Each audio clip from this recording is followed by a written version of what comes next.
right against this tree here. See how big that is. Here's the end. Wow. Oh, we do recognize that, don't we? Wow, that's clear as day, that writing. Wittershagen.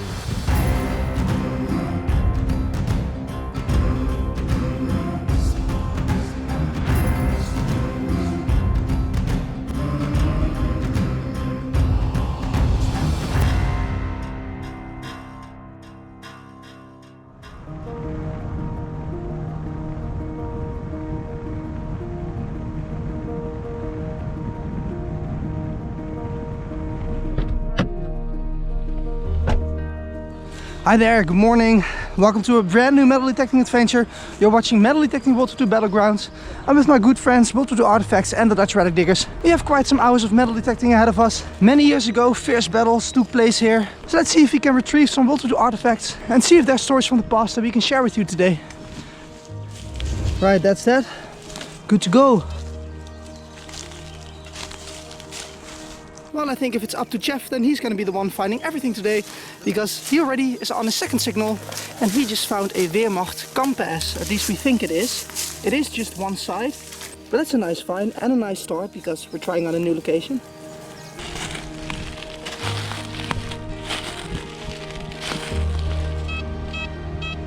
It's a really nice 96 signal.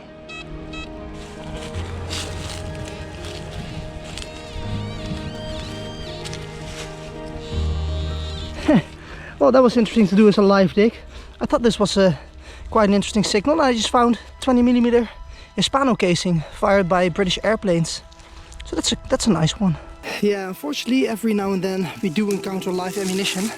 And right against this tree here, I already dug out this Panzerschreck rocket, as you can see. And yeah, this is the second one. So the police is definitely going to be busy at the end of the day. Let me just, I don't want to touch it too much, but let me just expose this a little bit. See how big that is. Here's the end. Wow. Panzerschreck rocket from the fired by the iconic German Panzerschreck. That was the German version of the American bazooka. There you can see with my shovel next to it for size comparison. Those things really are huge. The Panzerschreck is a reloadable 88mm anti-tank rocket launcher, which was put into service in spring 1944. The Germans actually stole the idea for the design from the American bazooka, which they captured in Tunisia in 1943. The Panzerschreck could penetrate thicker armor than the bazooka, as it fired a bigger caliber rocket. That's where I found the Panzerschreck rockets, and actually right next to it is a foxhole, and some scrap metal came out, and this rotten K98K clip, which contained 5 rounds, just came out of this wall here. So that is promising. And we got something here that we're not really sure about, as you can see. But I think this could be the inner part of a container that held German stick hand grenades. And it goes down much further. So we're gonna dig that out and see what we can come up with. I'm really curious what that artifact is going to be. So luckily Ray came over to help me out with this excavation. Alright, so Ray just told me that there's movement in there. That thing is finally loose. Let's see what it is.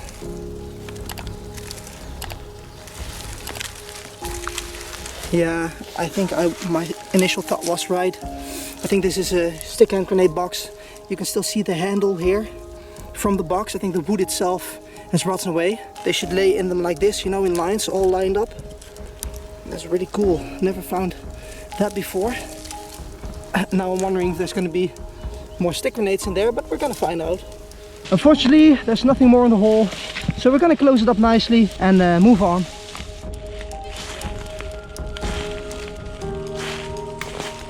So some time has passed, and as you can see I am detecting this forest edge over here. Those are usually interesting. And right here I got a very clear iron signal. And you can already see a part sticking out here. Well, that does look promising, doesn't it? It has this cylindrical shape. I am not sure what it is. Could either be maybe a spare barrel for an MG or maybe a weapon part. Let's find out together. Ooh. Oh, we do recognize that, don't we?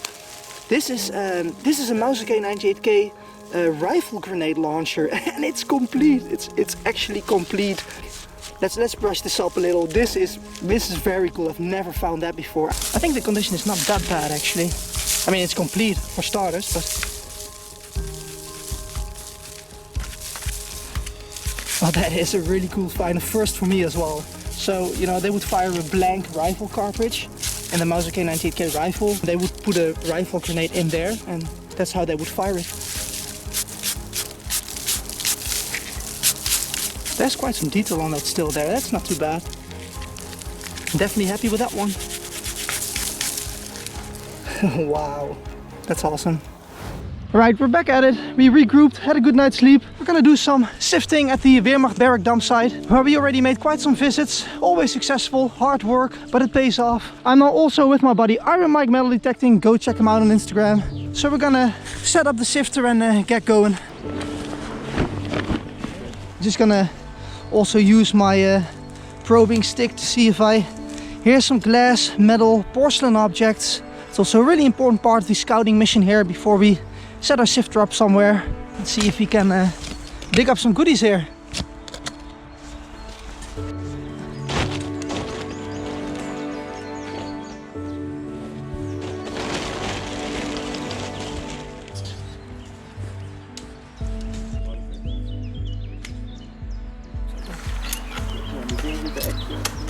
Alright, the sifter is all set up. Let's throw on the first dirt and see if history will share some stories today. So we've started, maybe at it for 10 minutes. Sifter's getting all filled up there, as you can see. And Raoul just found well, we did find some small stuff already. I was gonna say the first find, but you can see some porcelain here. So, buckle, and Raoul just pulled out this stick grenade porcelain ball. This was attached on a string. You would pull on that string and activate the German stick hand grenade. So that's a really cool find. I just found this piece of photo paper. There's not going to be any images on that anymore. I mean, it has been on the ground unprotected for so long, but it's quite a big piece there. That's interesting. I wonder what these images showed, once at least. Yeah, the sifter is going to be moved right here where I am digging. We're going to sift through this whole pile here because this is definitely fruitful. Here's more proof. There's the first marked porcelain bit down there, as you can see. It's an eagle with a swastika. Well, the eagle is missing, but this part is marked with 1938 and there's a swastika on it. Jeff is just doing a small inspection over there, seeing if I was telling the truth, because I just told him I found my first WHW badge of the day. So I'm just going through the sifter, and maybe your eye catches something over here. That yellow thing over there. It's symmetrical, it's bright. This is going to be a WHW. Now it's just a question of what type of WHW it is. Probably going to be riding on the back. We're seeing that over here. But now, let's turn it around. Yeah, it's one of those ones with the swastikas on it. We found those before. There's 4 swastikas on it. First WHW, and it's still early, so it's a good start of the day. So Mike and Raoul both just found something cool. Let me just put that on camera. Oh wow, variable items actually. Know something? Bakelite? Yeah, this is all from this little hole. Like what you see there. Oh wow, it's very dense. Very dense, compact. yeah, for sure. And so we have more porcelain. There's the eagle. I was missing the eagle part. Raoul found it. And what did you also find here? A piece of fabric. Like a shoulder board, rank insignia. Insignia, yeah. Oh, that's very neat. We found that here last time as well, actually. Yeah. Interesting. Wondering what rank? Maybe a sergeant or something. I don't know.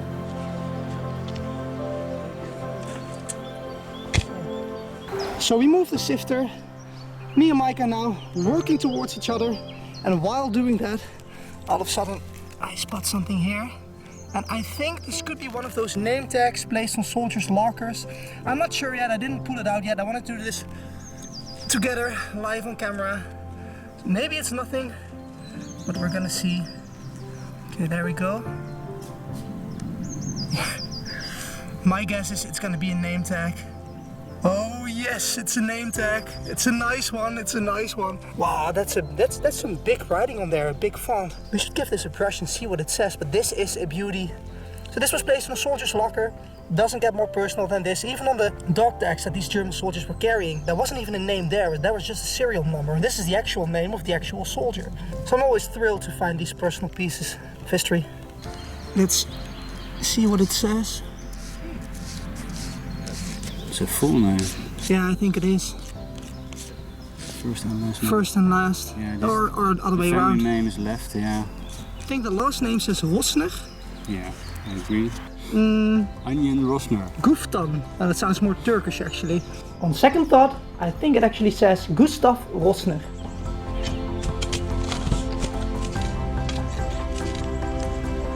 Right, so we just had a big moment here.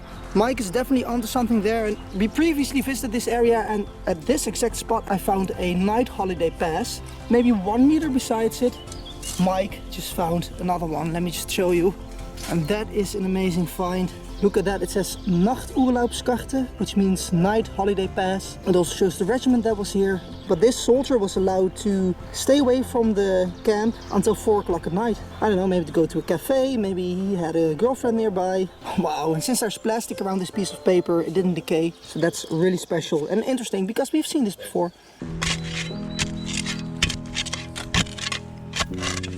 We are just throwing on dirt here, and when I threw on my pile of dirt, I noticed something falling away from the sifter. I just missed it, but I didn't, because look at this.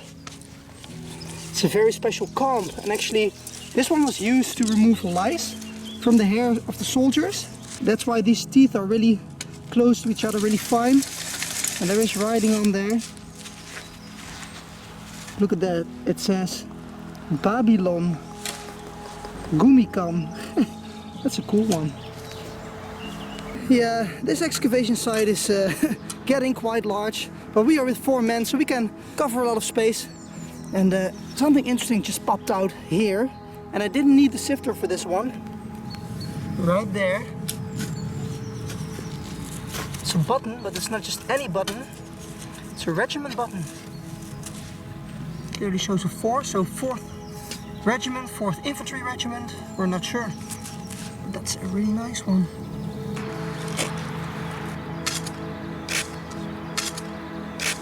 Oh yes, it's that moment again. Name tags. We already found one today. And look there. I don't even need to brush that up. That's clear already. Let me get that out. That just popped out again. Didn't need the sifter for that. Oh, there's a piece missing. But that name is clear. Benzik. That sounds more like a Polish-German name, or it's an interesting name. Love finding these personal artifacts. Happy with that one. Yeah, we put some of the goodies here to the side. Especially this one contains all of the smaller, nicer finds, toothbrushes, toothpaste tubes, porcelain. And look at this over here. That's stacking up nice. Look at all of those goodies. It's already a good day. Second name tag there as well. Beautiful. Jeff just couldn't stand it that I was the only one finding name tags, so 2 minutes later he finds his own. Do you have that small brush? Toothbrush? Yeah, let me just get it. Well, we're all together, let's find it together. What's on there exactly? This is just the last name, right? It's a very long one. Yeah. Wow, that's clear as day, that writing. Yeah, that's very good. You can still see the nail holes where it was pinned on the storage locker. Yeah. Nice. Really nice one. Yeah, I'm just working on the edges here. I don't really have to dig deep here. The layer with war trash is quite shallow. And the next cool item to pop up is this Bakelite decontamination tablet box. Low-sun tin tablets they were called. And it's complete. And it is always nicely marked. Let's see what we can see here. There, it says 1937. There we go. Well, that's not a bad result for some hours of digging, right? I mean, we didn't only find porcelain, but here we have a nice wrap-up of most of the porcelain that we found. A lot of clear eagles on there, years. There I see 1935, 1938, this is 1940 something. There, 1940. So yeah, now it's time to grab our bags. Time's up, unfortunately. Thank you all for watching, especially my patrons. If you want to be updated with exclusive material or bonus scenes, behind the scenes footage, make sure to check me out on Patreon. Link will be provided below. Take care guys, stay safe and see you next time.